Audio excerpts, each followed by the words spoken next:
অঙ্কনকে চিনতে পেরে সব সত্যি বলে দিল সন্ধ্যা। সম্পূর্ণ জানতে ভিডিওটিতে একটি লাইক করে প্রথম থেকেই দেখতে থাকো। হ্যালো বন্ধুরা, টলিউড স্টুডিও পাড়া চ্যানেলে তোমাদেরকে স্বাগত। গল্পে শুরুতেই দেখা যায় যে আকাশ সন্ধ্যাকে আটকে রাখতে পারে না।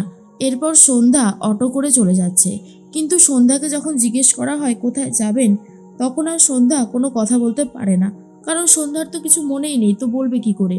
তখনই অটো ড্রাইভার বলে যে আপনি কোথায় যাবেন? আপনি তো মাঠানের বাড়ির বউ। আচ্ছা ঠিক আছে, আমি আপনাকে বাড়িতে পৌঁছে দিয়ে আসছি। তখনই সন্ধ্যা বলে, আপনি আমার বাড়ি চেনেন দাদা? অটোচালক বলে, কেন চিনব না, অবশ্যই চিনি, আমি এক্ষুনি নিয়ে যাচ্ছি, চলুন, বলে নিয়ে যায়।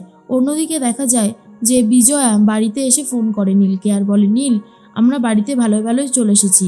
তোর কাছে আছে তো বৌমা? ওকে সাবধানে বাড়িতে নিয়ে আয়। ও কিন্তু কিচ্ছু চেনে না, মানে ওর কিন্তু মাথাটা তো এখন ঠিক নেই, মনে থাকে যেন। কিন্তু আকাশ তো মনে মনে ভাবে, এখন আমি ড্রামা কুইনকে কী করে খুঁজবো? মাকে তো বলতেও পারলাম না যে ড্রামা কুইন আমাকে সরিয়ে দিয়ে বেরিয়ে গেছে এখান থেকে। কী যে পড়লাম জ্বালাতনে, বুঝতে পারছি না। অন্যদিকে অটো চালক মাঠানের বাড়িতে নিয়ে চলে এসেছে সন্ধ্যাকে। আর তখনই সন্ধ্যা বলে, এটা আমার বাড়ি? অটো চালক বলে, হ্যাঁ চলুন, ভেতরে চলুন। এরপরেই তখনই বিজয়া বলে, বৌমা এখানে কি করে এলো, নীল কোথায়? আর সন্ধ্যা তখন বলে, বাপ রে, ঘরের মধ্যে কত বড় একটা ঠাকুর। এর মধ্যে অটো চালক বলে, মাঠান, আমি আপনাকে বলেছিলাম না, এই যে আপনার বউ, বাড়ির বউ, আপনি আমার টাকাটা দিয়ে দিন। আর তখনই সন্ধ্যা বলে, আচ্ছা, তার মানে আপনিও এসবের সাথে রয়েছেন, মানে আমাকে এখানে দিয়ে তারপর আপনি টাকা পয়সা নিতে এসেছেন। ছাড়বো না, কাউকে আমি ছাড়বো না। তখন পিসিমা, শৈল, সন্ধ্যার এই অবস্থা দেখে সবাই মিলে হাসতে শুরু করে দেয় আর বলে, শেষে আমাদের বাড়ির বউটা এরকমভাবে পাগল হয়ে গেল, ভাবা যায়? এর মধ্যেই বিজয়া বলে, ও বৌমা, আমার কথাটা শোনো, তুমি এরকম ছটপট করো না। আর অন্যদিকে দেখা যায় যে কুট্টি ননদ ফোন করেছে তার নীল দাদাকে আর বলে, নীল দাদা, বলছি বৌদিভাই তো বাড়িতে চলে এসেছে। আর কথাটা শোনার পরে নীল বলে, সন্ধ্যা বাড়িতে চলে গেছে? কুট্টি ননদ তখন বলে, হ্যাঁ। এরপর জোনাকির কথায় তখনই নীল বাড়ির দিকে রওনা দেয়। এর মধ্যেই সন্ধ্যা ঘরে চলে গেছে। ঘরে গিয়ে নিজেকে আটকে রাখে আর বলে, চারিদিকটা তো কি সুন্দর সাজানো গোছানো, কিন্তু এটা কি আমার বাড়ি? আমার তো কিছুই মনে পড়ছে না। আমার কেমন যেন সব গুলিয়ে যাচ্ছে, এটা আমার বাড়ি মনে হয় না। আমাকে সবাই মিলে ঠকাচ্ছে, তাই হবে হয়তো। এরপর বিজয়া বলে, ওই তো নীল চলে এসেছে। নীল, তুই এসে গেছিস, খুব ভালো হয়েছে বাবা, বৌমাকে আমরা কেউই সামলাতে পারছি না, তুই একটু দেখ না সামলাতে পারিস কি না। নীল তখন বলে, ঠিক আছে মা, আমি দেখছি কি করা যায়। এরপরেই ডাক্তারবাবু কিছুটা ওষুধ পাঠিয়েছে সন্ধ্যার জন্য। অন্যদিকে সন্ধ্যার ঘরে চুপি চুপি চলে গেছে নীল। সন্ধ্যা তখন বলে, আবার আবার আপনি এসেছেন? ভালো হবে না বলছি। আপনি কেন বারবার এখানে আসছেন বলুন তো? আর তখনই নীল বলে, আরে আপনার ওষুধগুলো তো খেতে হবে নাকি? এরপরেই মেজমা বলে, নীল, এনে ওষুধগুলো খাওয়া ওকে। কিন্তু সন্ধ্যা কোনো ওষুধই খেতে চায় না আর বলে, দেখুন, আমাকে একদম জোর করবেন না, কিন্তু তাহলে কিন্তু খুব খারাপ হয়ে যাবে। আপনি এভাবে আমাকে জোর করতে পারেনও না। নীল বলে, আচ্ছা ঠিক আছে, আপনার তো মাথায় চোট লেগেছে, তার জন্য তো কিছু ওষুধ দিয়েছে ডাক্তারবাবু, সেটা খেয়ে নিন। সন্ধ্যা তখন আবারও আকাশের সাথে এদিক ওদিক দৌড়াতে শুরু করে দেয় আর বলে, খবরদার বলছি, একদম এগিয়ে আসবেন না, খুব খারাপ হয়ে যাবে, খুব খারাপ। অন্যদিকে বাড়িতে চলে আসছে অঙ্কন আর বলে, মাঠানের কাছ থেকে আমাকে টাকাগুলো নিতেই হবে। সে সন্ধ্যার সাথে বিয়োগ বা তারার সাথে বিয়োগ, যার সাথে বিয়োগ না কেন, আমার টাকাগুলো চাই শুধু, ব্যাস। এর মধ্যেই সন্ধ্যা দরজা খুলে বাইরে বেরিয়ে আসে আর তখন নীল বলে, সন্ধ্যা, সন্ধ্যা দাঁড়ান, কোথাও যাবেন না। এরপর অঙ্কনের সাথে দেখা হয়ে যায় সন্ধ্যার। অঙ্কন মনে মনে ভাবে, সর্বনাশ, আমাকে দেখে কি তবে চিনতে পেরে গেল? কি হবে এখন? তাহলে তো আমার সব খেলাই এখানে শেষ হয়ে যাবে, কিচ্ছু করতে পারবো না আমি। না না না না না, কিছু একটা করতে হবে। এরপর সন্ধ্যা বলে, আপনাকে না আমার ভীষণ চেনা চেনা লাগছে, আমি কোথায় যেন আপনাকে দেখেছি, হ্যাঁ, মনে করতে পারছি না, তবে দেখেছি তো শিওর। এরপরে অঙ্কন তখন বলে, হয়ে গেল, এবারে সব সত্যি সবার সামনে বলে দেবে এই সন্ধ্যা। তখনই সন্ধ্যা অঙ্কনের পেছনে গিয়ে লুকায় আর বলে, দাদা, দাদা, আমাকে প্লিজ বাঁচান, আমাকে এরা শেষ করে ফেলবে।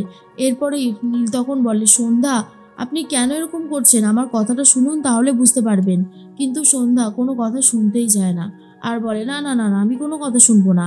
আমাকে আমাকে জোর করে এই বাড়িতে আটকে রাখা হচ্ছিল, এটা আমার বাড়ি হতে পারে না, কোনোভাবেই না, কোনো অ্যাঙ্গেল থেকে এইটা আমার বাড়ি না। তখনই বিজয়া বলে, বৌমা, তুমি তো জানোই সব কিছু, তাহলে আমাদেরকে একটু সময় দাও, আমরা তোমার কাছে প্রমাণ করে দেব যে এটা আদৌ তোমার বাড়ি কি না। তুমি একটু একটু ধৈর্য ধরো। কিন্তু সন্ধ্যা তখন বলে, বৌমা, কিসের বৌমা? আমি কারোর বৌমা না, আমি এই বাড়ির বউই না, শুনেছেন? এরপর সন্ধ্যা আবারও বেরিয়ে যায়। অঙ্কন তখন বলে, যা, উনি তো চলে গেল। নীল তখন বলেন, আপনি কে বলুন তো? হট করে এখানে চলে এসেছেন কে আপনি? অঙ্কন বলে, আসলে উনি তো আমাকে ভাই বলে দাদা বলে ডাকলো, তাই ভাবলাম যে ওনাকে হেল্প করাটা উচিত ওনাকে। তখন নীল বলে, হেল্প করতে গিয়ে আমাদের তো অনেক বড় বিপদে ফেলে দিলেন, আপনি সেটা জানেনও না। এরপর বিজয়া বলে, নীল যা যা যা, বৌমাকে খুঁজে বার কর। অন্যদিকে অঙ্কন বলে, মাঠান, আপনার সাথে আমার কিছু কথা আছে, যেই কথাগুলো না বললেই নয়। মাঠান তখন বলে, আমার সাথে কি কথা আছে, বলো বলে ফেলো। আর তখনই অঙ্কন বলে, আসলে আপনি তো আমার সাথে তারারই বিয়ে ঠিক করেছিলেন, তো আপনি আমাকে একটা চেকও দিয়েছিলেন, তো সেই চেকটার ডেট এখনও অনেক দেরি আছে। আর তার থেকেও বড় কথা যে এখন শুনতে পাচ্ছি তারা তো নেই, তাহলে আমার বিয়েটা কার সাথে হবে? বিজয়া বলে, তুমি তো দেখছি বিয়ে করার জন্য পাগল হয়ে গেছো, তুমি এই কথাটা বলতে এসেছো? ঠিক আছে, আমি তো গণবিবাহের আয়োজন করছি, সেখানেই না হয় তুমি কাউকে বিয়ে করে নিও, তাহলেই তো হয়ে যায়। অঙ্কন বলে, আর টাকাটা টাকাটা কি তাহলে আমি পাবো? বিজয় মনে মনে ভাবতে থাকে, এই ছেলেটার তো বড্ড বেশি টাকার লোভ। টাকার লোভ যদি কারোর থাকে তাহলে সেটা খুবই ক্ষতিকারক, সেটা একদমই ঠিক না। আমাকে যেভাবেই হোক এই ব্যাপারটাকে দেখতে হচ্ছে। অন্যদিকে সন্ধ্যাকে তন্ন তন্ন করে খুঁজতে থাকে নীল, কিন্তু কোনোভাবেই পায় না। গাড়ি নিয়ে বেরিয়েছে, খুঁজে পাচ্ছে না। এদিকে পিসিমা শৈল হাসাহাসি করতে থাকে আর বলে, সত্যি এই ব্যাপারটা কিন্তু বেশ মজা লাগছে। মানে আমাদের সন্ধ্যা, যে কিনা সবসময় এদিক ওদিক ছুটে বেড়াতো, শাসন করতো, তার নাকি এখন কিছু মনেই পড়ছে না। ব্যাপারটা বেশ মজাদার। তখনই মন্টু আর রিন্টু বলে, ভালোই হয়েছে, এবারে একটু ফ্রিতে মজা দেখতে পারবো, অনেক মজা, যেটা আমাদের বেশ ভালো লাগছে। বিজয়া বলে, মেজো, বৌমা কোথায় গেল বলতো? বৌমাকে কি খুঁজে বার করে আনতে পারবে নীল? আমার না খুব ভয় লাগছে, বৌমার এমনিতেই মাথার এই অবস্থা, তার মধ্যে কোথায় কোথায় চলে যাচ্ছে কিচ্ছু বুঝতে পারছি না। মেজমা বলে, ও দিদি, তুমি এত চিন্তা করছো কেন? আমাদের নীল তো গেছে, ও ঠিক সন্ধ্যাকে খুঁজে বার করে আনবে, তুমি একদম চিন্তা করো না। এদিকে সন্ধ্যা একটা গাড়িতে উঠে পড়ে, সেখানে ফুলের অনেক ঝুড়ি ছিল, সেখানেই লোকাবে বলে ঠিক করেছে। আর তখনই আকাশ বলে, ওই তো উনি। এরপর যখনই সন্ধ্যাকে ফলো করতে শুরু করে তখন ওই গাড়িটা ছেড়ে দেয়, আর সন্ধ্যা তখন বলে, এবার আপনি আমাকে কি করে আনবেন? হ্যাঁ, কিচ্ছু করতে পারবেন না, আপনি আমাকে ধরতেই পারবেন না।